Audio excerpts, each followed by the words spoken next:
Okay, let's continue our exploration of ancient Egypt by trying to figure out hieroglyphs. Understanding hieroglyphs is a pretty simple thing to do once you have the basics down. So we're going to use this screencast to help us understand writing as a characteristic of civilization and how ancient Egyptian hieroglyphs work. Let's start by taking a look at what's known as the Narmer palette. This palette is pretty famous. It's considered one of the earliest examples of Egyptian hieroglyphs that exists. And you can see that the palette has two sides. And both sides represent the accomplishments of King Narmer. If we start off on the right-hand side, you'll see this is Narmer here. He's sort of standing taller than everybody else.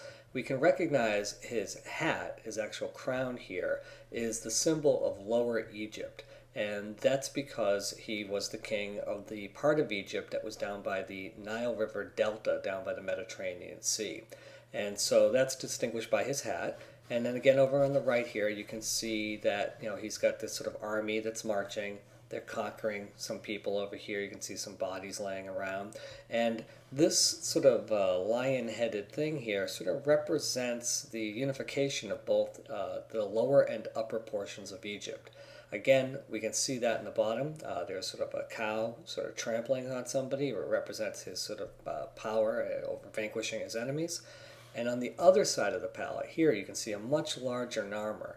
And at this point you can see he's wearing a different crown. In fact, he's wearing the crown of Upper Egypt, which is the part of Egypt that was further inland, actually more southern on the Nile River. And the fact that he's wearing that crown signifies that he basically has conquered that section of Egypt, and he has unified both Lower and Upper Egypt together into one single kingdom.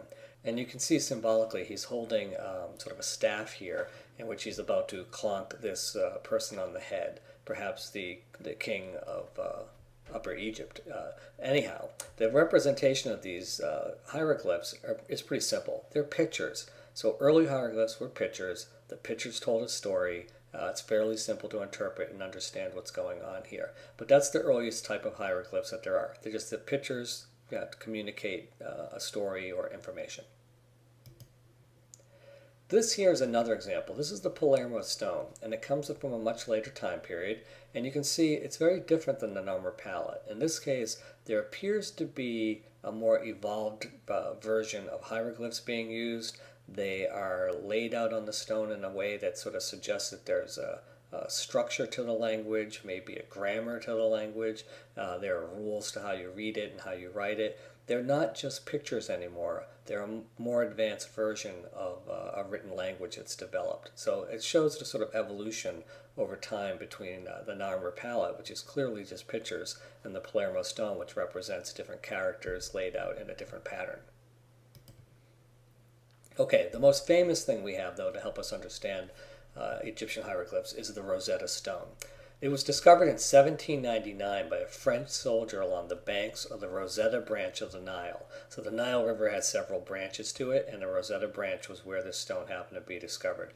The soldiers were basically building a defensive wall. They were looking for stones, and they tore down an older wall to build a bigger wall, and in the process of tearing down that wall, this stone popped out, and somebody, an officer, looked at it and noticed that, oh, it's got writing on it. It's got 3 different types of writing on it. It seems to be a very important piece of evidence, and so we might want to preserve that, and he was smart enough to keep that. If he hadn't done so and they had just thrown it in the new wall, it might have been lost forever. So, although it's damaged, it contains 3 sections of writing. The top portion has hieroglyphs in it. Okay, so you can see right here, this is the hieroglyphic version of the stone. The middle section has what's called demotic, and that's a cursive form of the Egyptian language. And again, you can see here's the demotic in the center. This is like a handwritten version of hieroglyphs, just like when you look at a textbook and you see printed letters on a printing press versus the way you might sort of handwrite or use script to write the same letters in English. The bottom section is Greek, and that's important because if we look at the bottom section, which is written in Greek, what we know is this.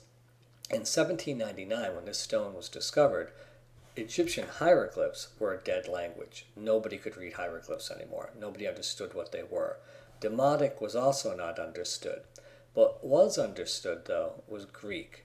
Greek was not a dead language, and people could read and understand Greek. Even today, people study ancient Greek. If you want to be an archaeologist, for old world archaeology, you still have to study ancient Greek.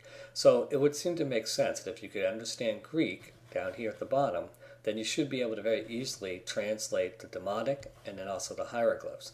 They knew that all three sections basically talked about the same story, but the problem was everybody who tried to translate it was just unable to do so. For many years, even decades, people tried to decipher what was being said in the stone. They knew what the story was in ancient Greek, but they couldn't figure out how to make the transfer to both the Demotic and the hieroglyphs. That all changed with Jean-Francois Champollion. He was a man who basically solved the puzzle. He was French, and he was able to figure out what the Egyptian hieroglyphs were and how they actually functioned. I'm going to give you an example. Let's start off with this. We look at this, and let's say, okay, I've got some Egyptian hieroglyphs, and I'm trying to figure out what this means. And I might look at this and say, okay, a nose and a lion with a feather, tied with a rope in a box, eat an owl that was in my hand while I was looking at my owl. Okay, that might be weird. That doesn't seem to make much sense. Let me try this again. On the left side of a pyramid, a lion just ate a bird that had been tied in a box that was an owl that I gave to him to eat with his big mouth because he likes owls. That might not work either. The problem is, you look at these things and you see pictographs, and you're trying to figure out what they represent and what they mean. And it just doesn't make sense. Maybe it's a little bit crazy. And the problem was that many people tried to figure this out by looking at pictures and say, well, pictures tell a story. It must be telling a story about the pictures. But that's not quite what was going on. All right? So what we do look at is this. This is a cartouche. All right? This black outline is usually symbolic of a name. It's usually the name of someone who's a royal authority, like a pharaoh. Okay? Actually, what this is, it doesn't represent pictures. It actually represents sounds. Watch. This is actually k, u, e, a, p, a, t, a. Cleopatra. That's the cartouche for Cleopatra, right? A famous queen of ancient Egypt. So it's important that we understand that. Let's take another look at this. That's the letter A, but it's actually pronounced A. That's the letter B, but it's actually pronounced B. That's the letter C, but it's actually pronounced S or K. So even though we know those are A, B, C, they also have sounds, A, B, S. So here's my name, Dave, right? If I look at that, I'll say, that's Dave. But it's also D, A, V, E. Okay, those are the sounds. So let's take a look at this one. I might say, okay, in a box on a half moon, I tied up a lion that I cut in half with a bird feathers and looked like a snake. That doesn't make any sense. Let's try it again. On a mat, I ate half a cookie while tying up a lion that was smiling after eating a bird that was snake-like. That doesn't make sense either. So either the ancient Egyptians were crazy or there's something else going on here. Let's try this.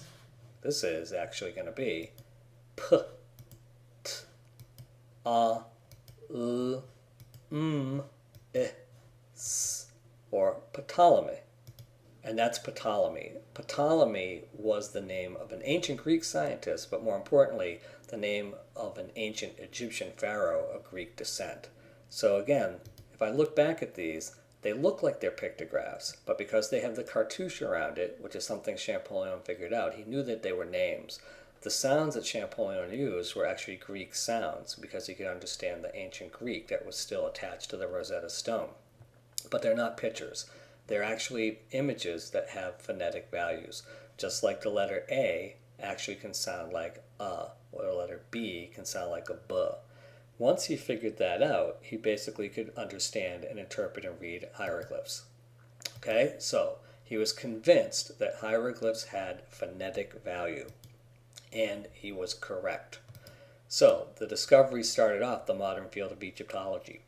With that information in hand, people who studied ancient Egypt, Egyptologists, could now go to ancient Egypt and basically read every monument and every document that they could find without too much difficulty. It's really that they're not pictures, they're phonetics.